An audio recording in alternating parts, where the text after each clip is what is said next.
Assalamualaikum warahmatullahi wabarakatuh. Permisa, alhamdulillah kami sekarang lagi ada di lokasi haul mengenang 62 tahun Syekh Muhammad Syuja'i. Nah, kebetulan saya dari Pak Tua Jabar, Momo Kostaman. Sekarang langsung aja mau wawancarai ketua pelaksana yaitu Denny Kurnia Supraden. Nah, apa tujuan diadakan kegiatan haul ini? Tujuannya adalah mendoakan yaitu leluhur yaitu Mama Syekh Kiai Muhammad Syuja'i, yang mana alhamdulillah beliau adalah ulama pusatnya dari para alim ulama khususnya di Priangan Timur dan Jawa Barat, yang mana mudah-mudahan seluruh umat yang ada di Jawa Barat insya Allah dengan perjuangan beliau dulu ya, sampai sekarang alhamdulillah beliau dikenal sebagai Mama Gudang atau gudangnya para santri, yang mana insya Allah dengan haulan ini kami bertujuan itu untuk selalu mengenang beliau, baik daripada jasa-jasanya untuk NKRI ini maupun untuk penyebaran agama Islam, khususnya bisa menyebarnya pondok pesantren-pesantren yang ada di Jawa Barat khususnya, dan alhamdulillah pusatnya beliau memang dulu sentrum daripada pusat pesantren yang ada di Jawa Barat. Ya. Kan Mama itu seorang sosok karismatik ya, dan terkenal sebagai tokoh agama. Nah, ini yang saya inginkan bahwa apakah keunggulan dari Mama tersebut, yang mana di sini kan sebagai ketua majelis konstituante. Nah, apalagi sebagai penasihat Bung Karno, itu benar atau gimana nih? Boleh diceritakan? Alhamdulillah banyak para alim ulama termasuk tokoh-tokoh masyarakat, tokoh-tokoh pemerintah, bahwa beliau dikatakan betul-betul adalah pernah menjabat yang namanya Majelis Konstituante, yang sekarang itu bisa sama dengan Ketua MPR sebenarnya ya. Dan karena memang beliau ini seorang ulama yang sifatnya moderat, jadi beliau itu bisa mengayomi seluruh para alim ulama supaya apa? Supaya pesantren-pesantren dulu itu bisa menyebar tanpa harus ditekan oleh penjajah. Dan beliau memang tujuannya untuk menyatukan seluruh umat, seluruh bangsa dan tokoh-tokohnya demi NKRI ini. Dan alhamdulillah beliau itu bisa dikatakan bidan NKRI karena beliau hidup di 3 dekade. Pertama adalah dekade zaman pemerintahan kolonial, yang kedua zaman persiapan kemerdekaan, dan alhamdulillah pasca kemerdekaan Indonesia. Bahkan dulu Bung Karno sering menemui beliau. Bisa dikatakan kata masyarakat bahwa beliau itu adalah termasuk penasehat Bung Karno. Ini sebagai penutup ya, apa harapan untuk ke depan? Harapannya kami sebagai generasi penerus ini bisa mencontoh. Satu adalah perjuangan beliau, yang mana walaupun kita dalam bidang keilmuannya tidak semua sama, tapi harapannya yang paling penting kita sebagai masyarakat dan umat itu bisa mencontoh, bahkan lebih semangat lagi berjuang untuk apa? Untuk dalam rangka mengisi kemerdekaan ini yang sudah diperjuangkan oleh para pendahulu, termasuk beliau adalah salah satu juga adalah penasihat atau gurunya dari Mama Kiai Haji Jenderal Mustofa, yang mana Mama Kiai Haji Jenderal Mustofa dikenal sebagai pahlawan yang berasal di Tasikmalaya. Dan alhamdulillah gudang pesantren ini, kenapa dikatakan gudang pesantren? Karena gudang pesantren adalah pusat daripada para santri, dan alhamdulillah murid-muridnya juga seperti dari Mama Gentur, terus Mama Bantar Payung, Mama Ki Ilyas Ruhyat, dan Wahwer dulu. Yang paling jauh?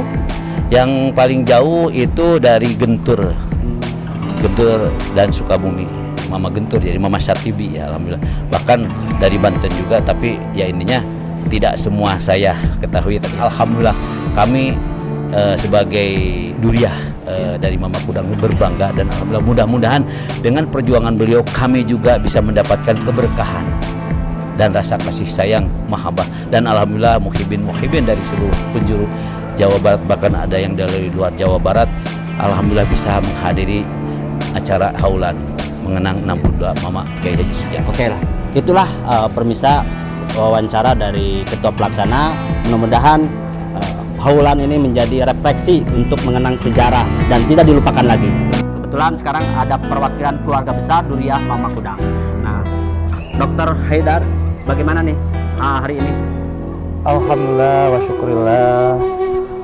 Alhamdulillah wa syukurillah. Rabbi auzinna nashkura ni'mataka allati an'amta alayya wa ala walidayya wa na'amala sholihan tardahu wa adkhilni bi rahmatika fi ibadika sholihin. Alhamdulillah, hari ini acara dari mulai pelaksanaan tadi kita mulai dari jam 9, bahkan lebih awal lagi dari jam 9 hingga sekarang tepat jam 11 itu acara berjalan lancar dan khidmat. Terima kasih kami ucapkan kepada para pihak yang sudah banyak membantu, para alim ulama, kemudian juga para santri dan habib lain sebagainya. Motivasi kehadiran di haul ini bagaimana nih? Baik, bagi kami pribadi selaku keluarga ini, kami mengharapkan untuk diri kami sendiri acara ini bisa dihadiri gitu oleh kami pihak keluarga. Khususnya motivasi bagi diri saya adalah untuk dapat menteladani sifat-sifat Rasulullah, khususnya Mama Kudang Pesantren ini sendiri. Karena dari pertemuan ini atau dari halaqah ini kita dapat mengambil banyak hikmah. Nah, setelah itu barangkali di kesempatan ini Dr. Haidar ini pasti mengenal sedikitnya sejarah Mama Kudang ini. Barangkali bisa diungkapkan? Alhamdulillah, justru pada momen ini saya lebih banyak belajar sejarah perjuangan, kemudian juga bagaimana cara-cara Mama Kudang Pesantren ini mensiarkan dakwah Rasulullah SAW dari para kiai-kiai yang tadi berbicara di depan atau yang para kiai-kiai, para guru-guru yang hadir sempat mengenyam pendidikan bersama dengan beliau. Nah, justru momen ini saya banyak belajar dari beliau-beliau tersebut gitu. Jadi alhamdulillah saya sangat bersyukur sekarang lebih banyak mengenal lagi Mama Kudang. Katanya maaf, Mama Kudang ini seorang karismatik ya, sebagai tokoh juga pergerakan. Itu betul. Masya Allah, tabarakallah. Nah, ini adalah suatu hal yang patut dicontoh, terutama oleh para zuriatnya gitu. Kami juga malu gitu kalau seandainya perjuangan Mama Kudang ini tidak dapat kita contoh gitu, tidak dapat kita aplikasikan di zaman sekarang. Betul, banyak saksi yang mengatakan bahwa Mama Kudang adalah seorang tokoh karismatik yang memperjuangkan Islam khususnya di tanah Tasikmalaya ini. Bahkan sebagai ketua majelis konstituen. Betul. Saya sempat berbicara dengan para tinggi di MK juga. Demikian juga kalau tidak salah Pak Jimli Asidiki itu menganugerahkan penghargaan terhadap beliau. Nah, selain itu juga Mama murid-muridnya juga banyak tersebar ya di mana-mana selain. Tadi memaparkan risalah Mama Kudang. Nah, yang saya tanyakan adalah bagaimana kronologis sampai Mama Kudang ini menjadi sebuah ulama karismatik. Apa momentum atau esensi di dalamnya? Silakan. Baik, terima kasih. Assalamualaikum warahmatullahi wabarakatuh. Bahwa Mama Kudang dari sudut sejarah itu paling tidak harus dihistoriografikan. Di dalam buku yang hasil penelitian yang saya lakukan itu ada periode-periodenya. Karena Mama Kudang itu usianya begitu panjang. Ada yang walaupun ini masih debatable karena banyak informasi yang berbeda beragam terkait dengan kelahiran. Ada yang 1825, ada yang 1865 dan seterusnya. Bahkan wafatnya pun ada yang 1960, 61 dan seterusnya. Artinya masih perdebatan. Tetapi jika kita melihat dari dokumen-dokumen resmi seperti dalam CV Partai Masyumi, memang Mama Kudang berbeda dengan versi-versi yang berkembang di keluarga. Jadi periode-periode itu memang sudah dibukukan. Ada periode ketika mengaji, ketika menyebarkan, ketika tabaruk, ketika mendirikan pesantren, ketika berpengaruh secara sosial keagamaan di masyarakat, juga ketika berperan dan berpengaruh secara nasional. Jadi itu pengaruhnya kita hitung sekitar 20 tahun sampai ke usia 120 tahun. Jadi ada beberapa periode.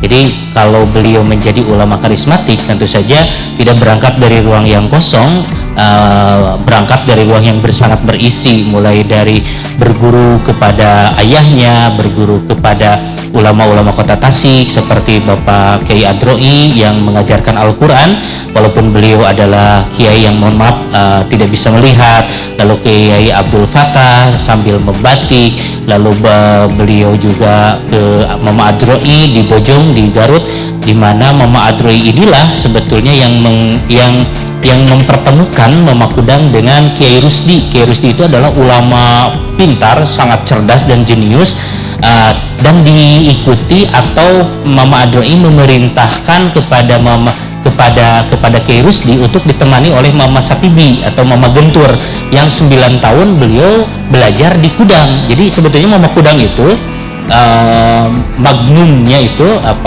karya terbesarnya ada di Mama Gentur. Jadi kalau berbicara Mama Kudang harus berbicara Mama Gentur, dan Mama Gentur itu ulama yang sangat populer di Jawa Barat. Ada korelasinya. Jadi perjalanan genealogi keilmuan sudah sangat pasti ya, sudah sangat linear lah dengan keilmuan. Bahkan genealogi biologis itu tersambung kepada Rasulullah yang divalidasi oleh keluarga Cirebon, di mana keluarga Cirebon kan sudah valid terkait dengan Syarif Hidayatullah, yang mana putra Siliwangi ya,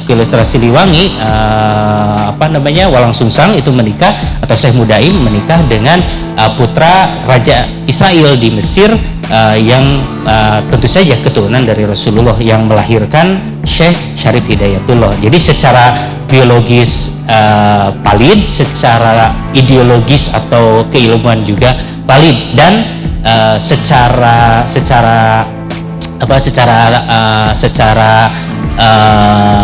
pengetahuan atau pemberdayaan dan peran terhadap kenegaraan itu valid, karena menjadi ketua konstituante sementara waktu Indonesia belum jadi, waktu Republik Indonesia. Jadi Mama Kudang itu bisa disebutkan sebagai bidan Republik Indonesia. Tapi di samping itu Mama Kudang pun berjasa terkait dengan koperasi, karena koperasi dilahirkan di Tasikmalaya. Mama Kudang juga berjasa dalam membentuk atau menginspirasi lahirnya MUI, Majelis Ulama Indonesia. Mama Kudang pun berjasa terkait dengan gerakan-gerakan yang moderat, karena Mama Kudang itu sangat moderat sekali, dia diterima oleh siapa saja. Mama Kudang pun beliau berjasa dalam konteks bagaimana tulis menulis ya, literasi. Mama Kudang kan meng-hire banyak ulama-ulama untuk menulis. Misalkan di kelompok Ibnu ada Al-Imtisal, di kelompok NU ada Al-Mawaiz, di kelompok Jawa Barat ada Al-Muhtar, dan itu semuanya oleh Mama Kudang. Nah, untuk Pak Kiai Ansori ya, ini setelah mendengar sejarah, apa menjadi komentar dari Pak Kiai sendiri?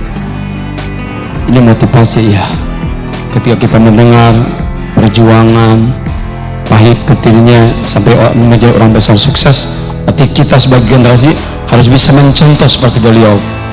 Terima kasih. Dan satu, buatlah kenang hidup sebelum ajal menjemput, itu aja lah, dengan karya nyata seperti yang telah dicontohkan oleh guru kita semua, orang tua kita semua, Mama Kudang. Terima kasih. Ya, alhamdulillah barusan sudah wawancarai kedua tokoh ini. Mudah-mudahan Mama Kudang ini menjadikan inspirasi ke depan, dan khususnya para santri baik dimanapun, jadikanlah contoh suri teladan buat kita menjadi seorang mukmin muslimin yang bertakwa, yang mempunyai nilai-nilai moralitas, yang taat kepada Allah Subhanahu wa taala. Sekian, wassalamualaikum warahmatullahi wabarakatuh.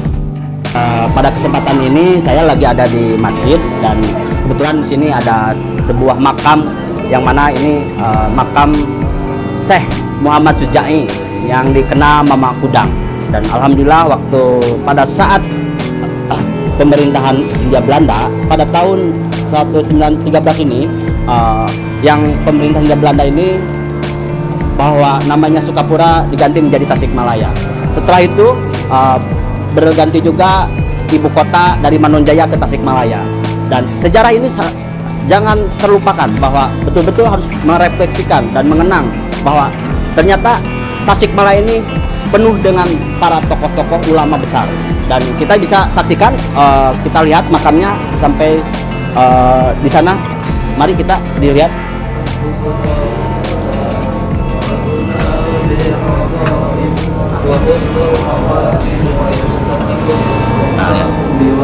Inilah, nah, dah, sudah lihat.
Sekarang ada perwakilan dari keluarga besar Duriah Mama Kudang beserta Ketua Yayasan Pak Haji Raden Eres.